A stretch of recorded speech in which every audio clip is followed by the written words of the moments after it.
Hi, my name is Chad Alexander Cooper, and I'm actually applying for the lead position for graphic designer for Sony Music's production company, working on helping artists look amazing on their album covers.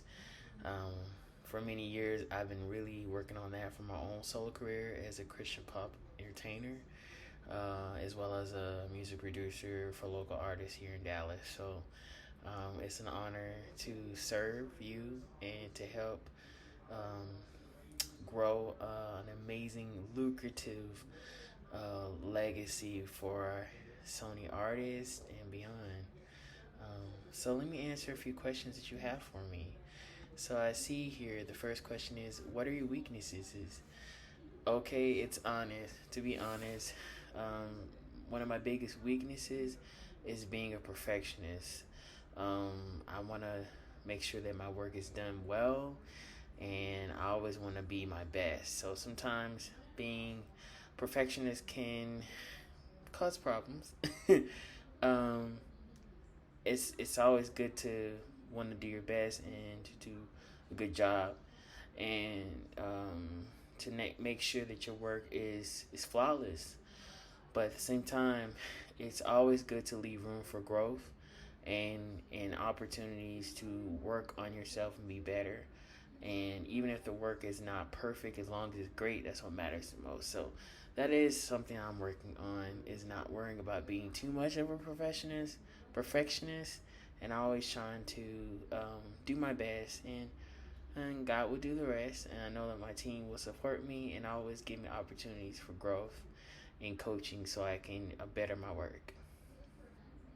The next question I see here is, what are your greatest strengths? Um, Being at Sony Music has really inspired me as an artist, from Michael Jackson to Janet to Brandy to Usher, which are four of my biggest inspirations as an artist myself.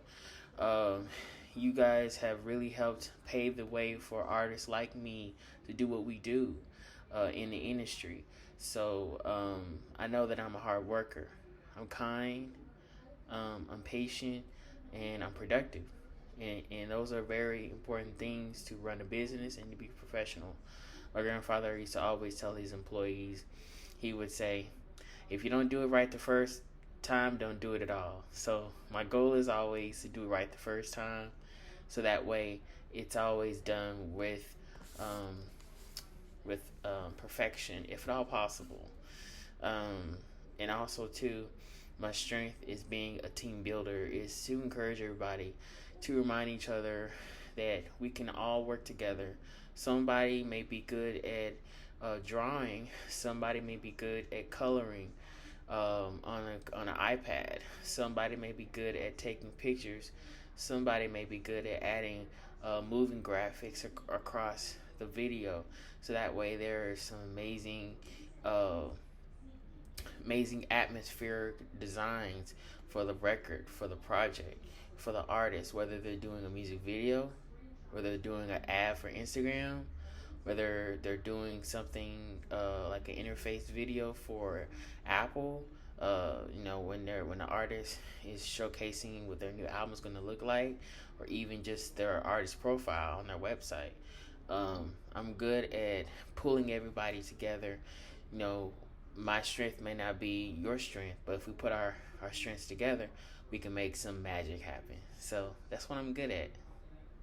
The next one is, explain your work situation where you where you were under a lot of pressure, and how did you handle it. Actually, my first big experience was actually when I used to be a school teacher, and actually I was teaching preschool, and I had a student that just decided they didn't want to listen. They We were doing circle time, and I was working with my kids, and I was just basically working with them on their ABCs, and we were doing some music, and actually had put on Brandy's "I Want to Be Down," and I turned the instrumental of it into a song, and we had the ABC book and with the characters and the letters, and the kids were loving it. And um, one of the kids just didn't want to listen, so he got up and started tearing up the room, and it was a mess. So I had to kind of, the kids were getting scared. Some of them were frustrated because they actually were liking this activity. So what I did was I just basically rallied the kids that were listening, which was pretty much 27 of them. And then it got to where it was only 25 that were listening, and it was 3 of the kids that were just acting a fool. And I had to rally them, line them up, take them outside of the room, make sure I can still see the kids in the classroom, but also keep my one leg in, one leg out, make sure the other kids are okay, consoling the ones that were crying. And then once I was able to get some help from the principal, then I was able to regain control of the classroom once the other children were disciplined. Being that I had worked in the district before I was a preschool teacher at a private school, that had never been done at the preschool. They never knew that you can do that. And I basically say, hey, when I worked in the district, this is what you do. You extract the children that are listening from the children that are causing havoc, so that way you keep order. Because, if you don't, then it can get worse. So I was able to keep all my other students safe and all my eyes on them, while also keeping my eye and attention on the children that were still, having a hard time. And my principal was like, wow, well, thanks for what you did. This is not what we normally do, but it worked, and it helped you bypass time for us to come help you. And then, the day went good after that.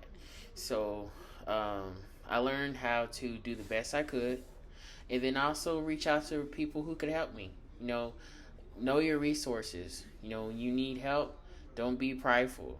Just let them know, hey, I need a little assistance. And then I'm sure they will be willing to gladly help you. So that's what I learned in that moment, which is doing the very best I could, but also being resourceful. The next question is there anything else you'd like us to know?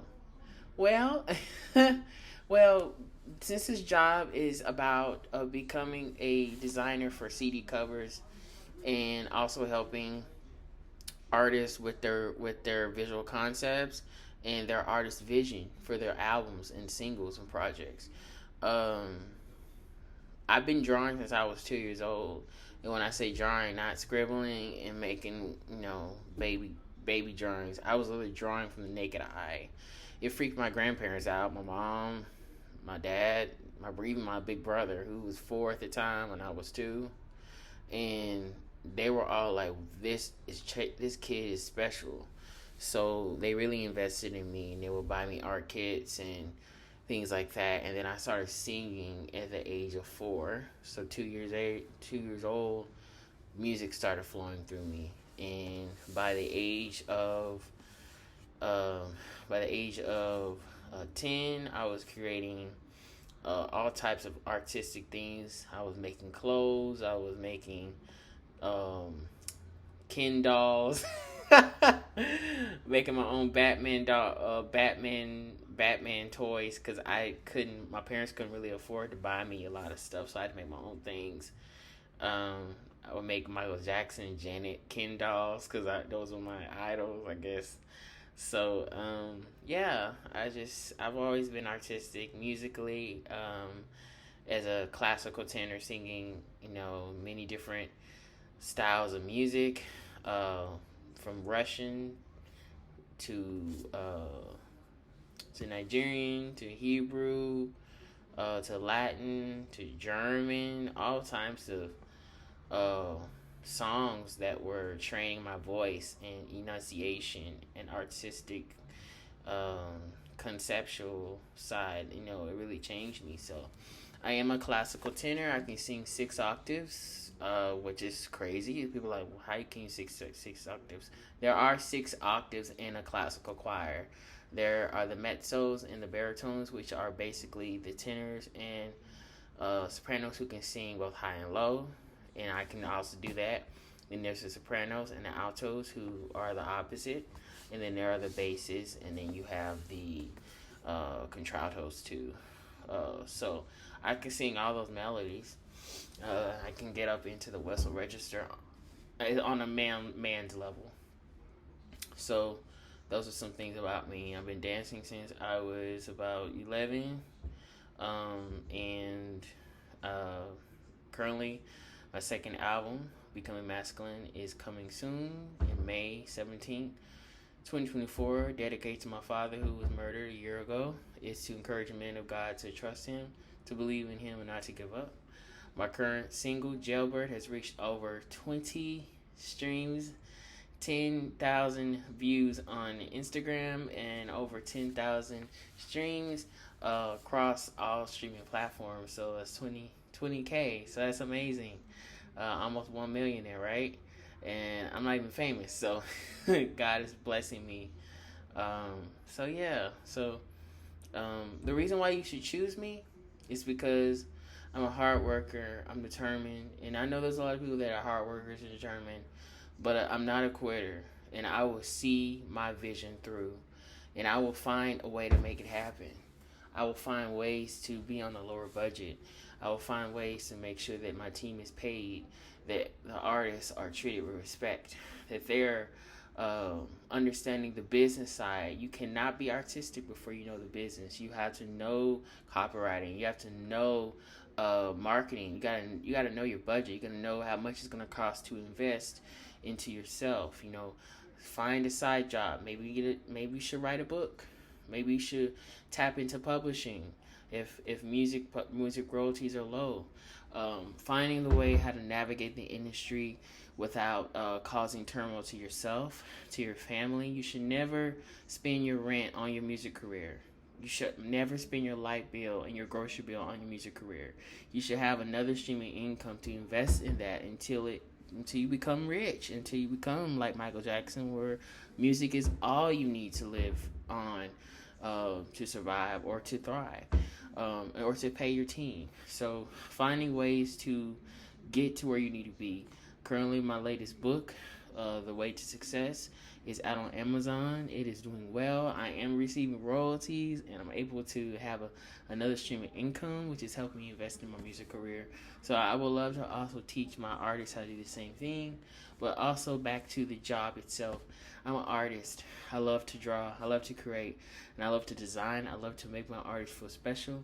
And I believe that I am the best candidate for this job. God bless you. And thank you, Sony, for your time.